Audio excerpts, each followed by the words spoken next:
Sir Sultan Muhammad Shah Aga Khan III GCSIGCMGGCIEGCVOPC was the 48th Imam of the Nizari Ismaili community. He was one of the founders and the first president of the All India Muslim League. His goal was the advancement of Muslim agendas and protection of Muslim rights in India. The League until the late 1930s was not a mass organization but represented the landed and commercial Muslim interests of the United Provinces. He shared Syed Ahmad Khan's belief that Muslims should first build up their social capital through advanced education before engaging in politics. Aga Khan called on the British Raj to consider Muslims to be a separate nation within India. Even after he resigned as president of the AIML in 1912, he still exerted major influence on its policies and agendas. He was nominated to represent India to the League of Nations in 1932 and served as president of the League of Nations from 1937–38.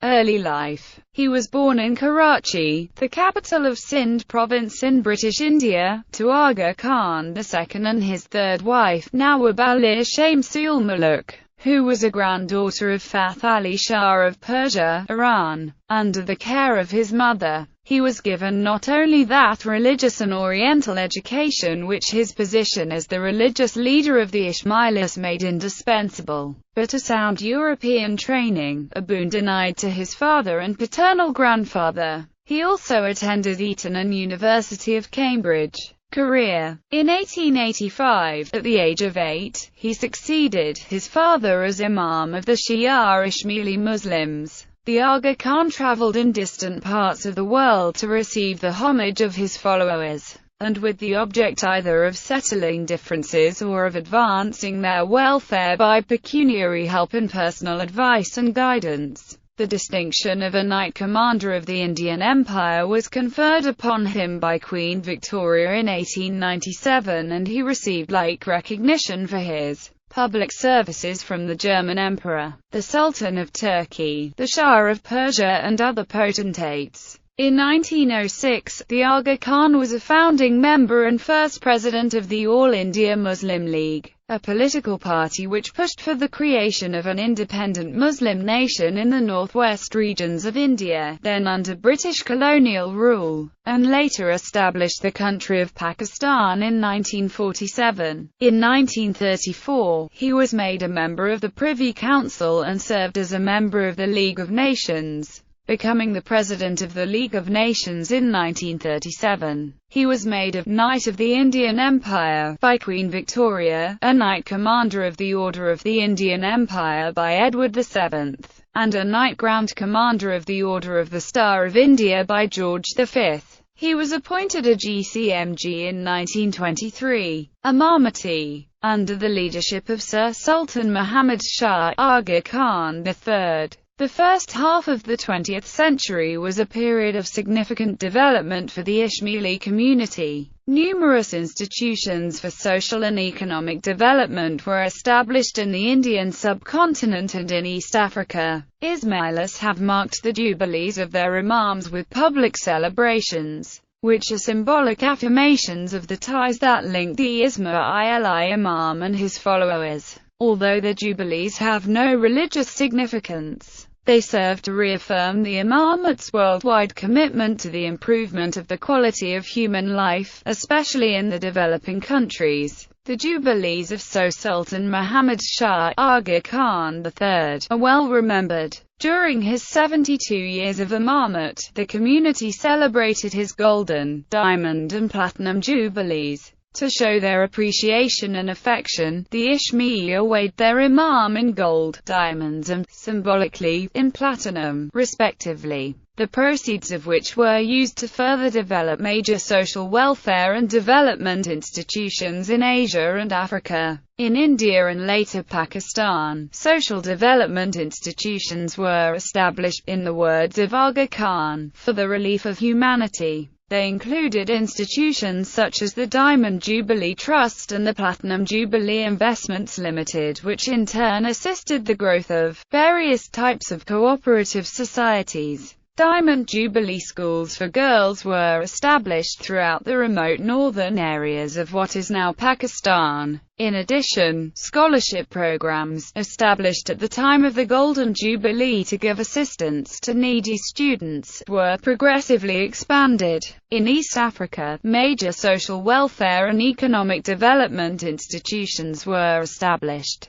Those involved in social welfare included the accelerated development of schools and community centers, and a modern, fully equipped hospital in Nairobi. Among the economic development institutions established in East Africa were companies such as the Diamond Jubilee Investment Trust and the Jubilee Insurance Company, which are quoted on the Nairobi Stock Exchange and have become major players in national development. Sir Sultan Muhammad Shah also introduced organizational forms that gave Ismaili communities the means to structure and regulate their own affairs. These were built on the Muslim tradition of a communitarian ethic on the one hand, and responsible individual conscience with freedom to negotiate one's own moral commitment and destiny on the other. In 1905 he ordained the first Ismaili constitution for the social governance of the community in East Africa. The new administration for the community's affairs was organized into a hierarchy of councils at the local, national, and regional levels.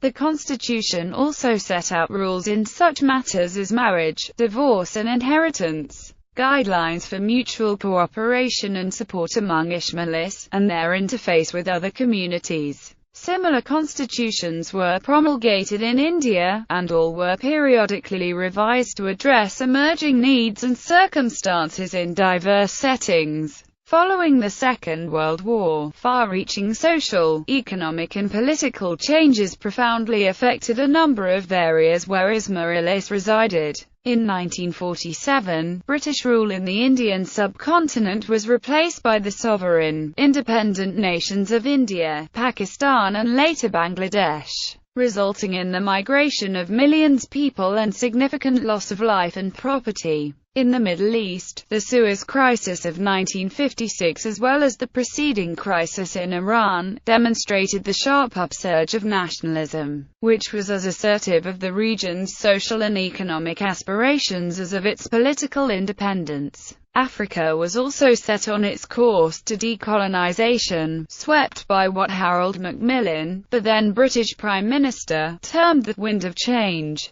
By the early 1960s, most of East and Central Africa, where the majority of the Ismaili population on the continent resided, including Tanganyika, Kenya, Uganda, Madagascar, Rwanda, Burundi and Zaire, had attained their political independence. Racehorse ownership and equestrianism. Racehorse ownership. He was an owner of thoroughbred racing horses, including a record equaling 5 winners of the Epsom Derby and a total of 16 winners of British classic races. He was British flat racing champion owner 13 times. According to Ben Pimlott, biographer of Queen Elizabeth II, the Aga Khan presented Her Majesty with a filly called Astrakhan, who won at Hurst Park Racecourse in 1950. Equestrianism. In 1926, the Aga Khan gave a cup to be awarded to the winners of an international team show jumping competition held at the annual horse show of the Royal Dublin Society in Dublin, Ireland every first week in August. It attracts competitors from all of the main show jumping nations and is carried live on Irish national television. Marriages and children. He married, on the 2nd of November 1896, in Pune, India, Shahzadi Begum, his first cousin and a granddaughter of Aga Khan I.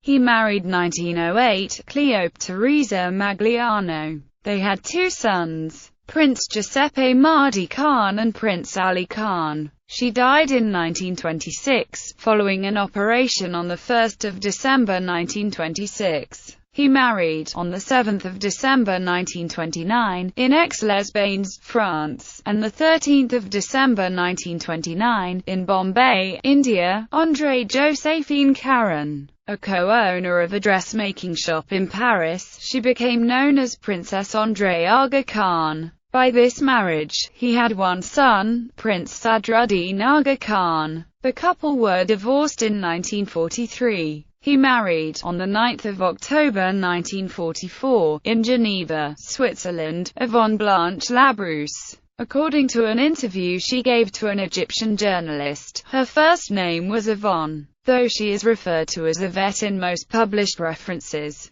The daughter of a tram conductor and a dressmaker, she was working as the Aga Khan's social secretary at the time of their marriage. She converted to Islam and became known as Habiba. In 1954, her husband bestowed upon her the title Mata Salamat. Publications. He wrote a number of books and papers, two of which are of immense importance, namely India in Transition, about the pre-partition politics of India and World Enough in Time, the memoirs of Sultan Muhammad Shah Aga Khan III, his autobiography, Death and Succession. Aga Khan III was succeeded as Aga Khan by his grandson Karim Aga Khan, who is the present Imam of the Ismaili Muslims. At the time of his death on the 11th of July 1957, his family members were in Versailles. A solicitor brought the will of the Aga Khan III from London to Geneva and read it before the family. Ever since the time of my ancestor Ali, the first Imam, that is to say over a period of 1300 years,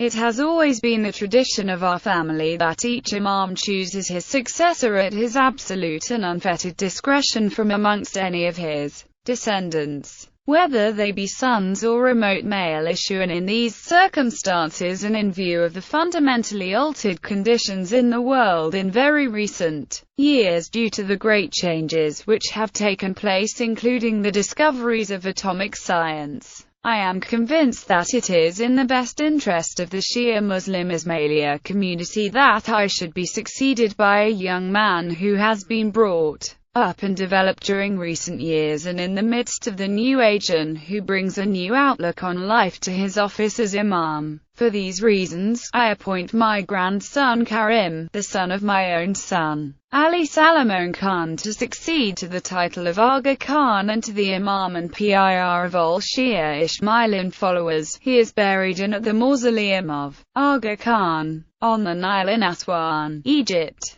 24 degrees 05, 18, and 32 degrees 52 minutes 43 seconds east, 24.088254 degrees north, 32.878722 degrees east, 24.088254, 32.878722 Titles, styles and honors. Titles and styles 1877 to 1885. Sultan Muhammad Shah, 1885 to 1898. His Highness Aga Sultan Muhammad Shah Aga Khan III, 1898 to 1902. His Highness Aga Sultan Muhammad Shah Aga Khan III, KCIE, 1902 to 1911. His Highness Aga Sultan Muhammad Shah Aga Khan III, GCIE, 1911 to 1923. His Highness Aga Sultan Muhammad Shah Aga Khan III, GCSI, GCIE, 1923 to 1934. His Highness Aga Sultan Muhammad Shah Aga Khan III, GCSI, GCIE, GCVO, 1934 to 1955. His Highness Aga Sultan Muhammad Shah Aga Khan III, GCSI, GCIE, GCVO, PC, 1955 to 1957. His Highness Aga Sultan Muhammad Shah Aga Khan III, GCSI, GCMG, GCIE, GCVO, PC. Honours. The 1st of January 1934 appointed a member of His Majesty's Most Honourable Privy Council by King George V. The 21st of May 1898 Knight Commander of the Order of the Indian Empire, KCIE. The 26th of June 1902 Knight Grand Commander of the Order of the Indian Empire, GCIE. the 12th of December 1911 Knight Grand Commander of the Order of the Star of India, GCSI. The 30th of May 1923 Knight Grand Cross of the Royal Victorian Order, GCVO, on the occasion of the King's birthday. The 1st of January 1955 Knight Grand Cross of the Order of St. Michael and St. George, GCMG. 1901 First Class of the Royal Prussian Order of the Crown, in recognition of the valuable services rendered by His Highness to the Imperial German government in the settlement of various matters with the Mohammedan population of German East Africa. Additional reading. Daftari, F. The Ishmaelites. Their History and Doctrines. Cambridge University Press, 1990. Nauro GM. Dharmasia, A Brief History of the Aga Khan. Aga Khan III. Memoirs of Aga Khan. World Enough and Time, London. Castle and Company, 1954. Published same year in the United States by Simon & Schuster. Edwards, Anne. Throne of Gold. The Lives of the Aga Khans, N.Y. William Morrow, 1996. Nauro GM. Dharmasia, The Aga Khan and His Ancestors, New Delhi. Redworthy Publications Limited, 2008. Valiani. Amin. Aga Khan's role in the founding and consolidation of the All India Muslim League. Journal of the Pakistan Historical Society 55-1/2. pp. 85-95.